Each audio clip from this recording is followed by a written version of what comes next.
The Galactic Trade Compact had existed for tens of thousands of years, a vast economic network controlled by a coalition of elite alien species known as the Market Lords. These ancient financiers had mastered a system of perpetual economic dominance, ensuring that every newly uplifted species, no matter how intelligent or innovative, would fall into the same cycle of debt, dependency, and control. It was a simple formula. The Galactic Trade Compact provided loans, technology, and infrastructure to new civilizations, ensuring they could enter interstellar trade markets. In return, these young species were expected to pay back their debts, but the interest rates and resource taxes ensured they never could. As debts piled up, the compact offered solutions: control over planetary industries, population regulations, mandatory trade agreements, all disguised as economic assistance. Eventually, every species was absorbed into the interstellar debt cycle, permanently subservient to the market lords. For tens of millennia, this system had never failed. No species had ever escaped its grasp.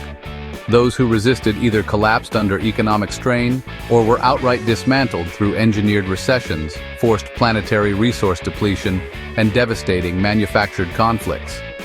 The market lords controlled not just economies, but entire histories, dictating which civilizations would rise and which would be quietly erased from existence. Then, humans arrived. Unlike previous civilizations, humanity had spent centuries navigating its own brutal financial wars, corporate monopolies, and economic collapses. They had fought and outmaneuvered predatory financial institutions on Earth long before they ever touched the stars. When the market lords welcomed humanity into their system, they did not realize they had just invited in a species that had spent its entire existence learning how to game the system. When humanity first made contact with the Galactic Trade Compact, they were welcomed like every other young species, offered generous startup loans, integrated into the universal banking system, and given access to vast technological networks. At first, everything proceeded as expected. Human corporations eagerly took investment offers, pouring galactic trade credits into developing interstellar industries. Earth's governments engaged in treaties that bound them to compact regulations, including restrictions on independent trade. The market lords smiled, another civilization successfully absorbed. But the market lords had made a fatal mistake. They assumed humans were playing the same game. They were wrong. The first warning signs were subtle: minor discrepancies in financial records, unexpected shifts in planetary trade laws, slight fluctuations in currency valuations. The market lords dismissed them as anomalies. Then the real chaos began. Weaponized inflation. Using AI-driven stock manipulation, human corporations drove down the value of galactic trade credits on Earth-based markets, forcing compact firms to buy back their own debts at crippling losses. Cultural viruses. Humanity's entertainment industry flooded the galactic market with hyper-addictive digital content. Music, films, immersive VR experiences. Entire alien workforces collapsed as productivity plummeted. Compact industries lost billions in lost labor. Financial misdirection. Human banks began offering competing financial instruments, luring alien clients away from compact-backed loans. Within decades, thousands of worlds were holding debt in human-controlled institutions instead. Debt buyouts. Using their growing economic leverage, humanity purchased its own debt from compact firms, cutting themselves loose from the financial chains before the market lords even realized what was happening. Black markets and smuggling. When the compact tried to regulate Earth's businesses, human traders responded by building an underground economy that completely bypassed compact control. Entire sectors went dark, running on human-led commerce. Trade union takeover. Instead of fighting compact regulations, humans infiltrated their bureaucracies, gradually replacing key decision-makers with human-friendly policymakers. By the time the market lords realized what was happening, humanity had flipped the entire system against them. The Compact's enforcement agencies were suddenly outmatched in their own expertise. They had built their dominance through slow, calculated manipulation, while humans operated at breakneck speed, executing unpredictable, high-risk financial maneuvers that their bureaucratic structures simply could not counter in time. The market lords were ancient, powerful, and ruthless. They had survived galactic recessions, political upheavals, and the rise and fall of empires. But they had never faced an adversary like humanity, an opponent that did not play by their rules, that understood deception just as well as they did, yet refused to be shackled by it. For the first time in their long history, the market lords were forced into a direct conflict they could not control through economics alone.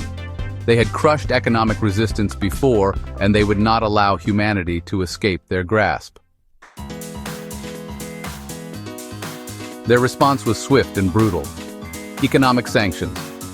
The Compact banned all trade with human corporations, hoping to starve them out.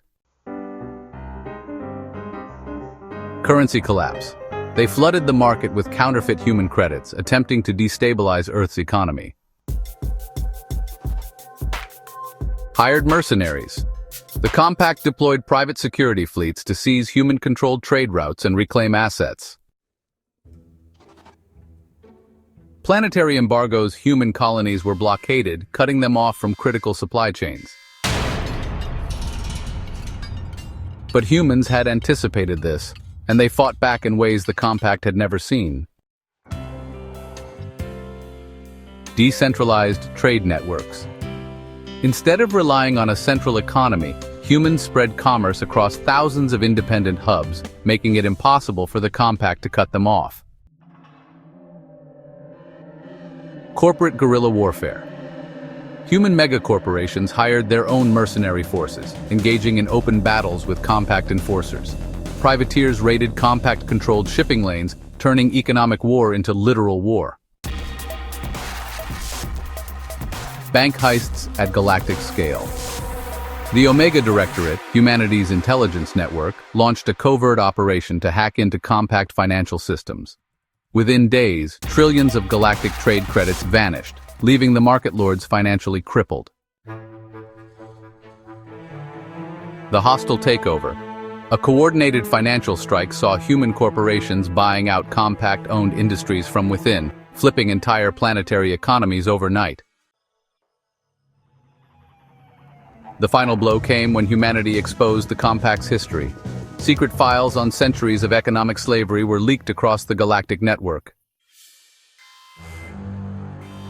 Compact leadership was revealed to have engineered planetary collapses to maintain control. Entire civilizations, once thought to have vanished, were proven to have been financially erased by Compact-controlled debt crises. The galaxy turned against them. With their economic empire collapsing, the market lords tried one final gambit. They declared total war. Compact war fleets descended upon human-controlled worlds, hoping to reclaim lost assets through force. But they failed to understand one simple truth.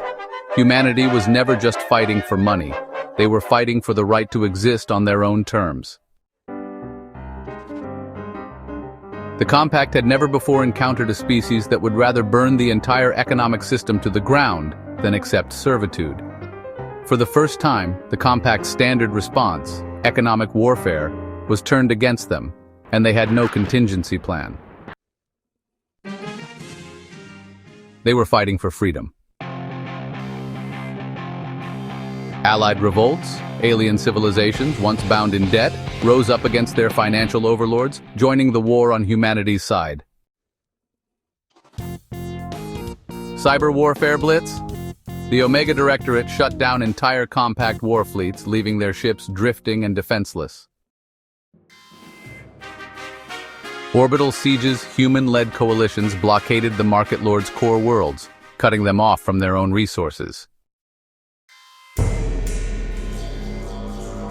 Final takeover. When the last Compact strongholds fell, humanity dismantled the entire galactic financial system, ensuring no one could ever control the economy through oppression again. The market lords were no more. The compact, once the most powerful economic force in the galaxy, had been reduced to a historical footnote. In its place, humanity and its allies established the Free Trade Accord, a system where no civilization could ever be forced into economic servitude again. It was a market driven not by control, but by fair competition and unrestricted access. And at the heart of it all, humanity stood triumphant. Not as rulers, but as the first species to ever flip the system on its head. For the first time in galactic history, no one owned humanity, and no one ever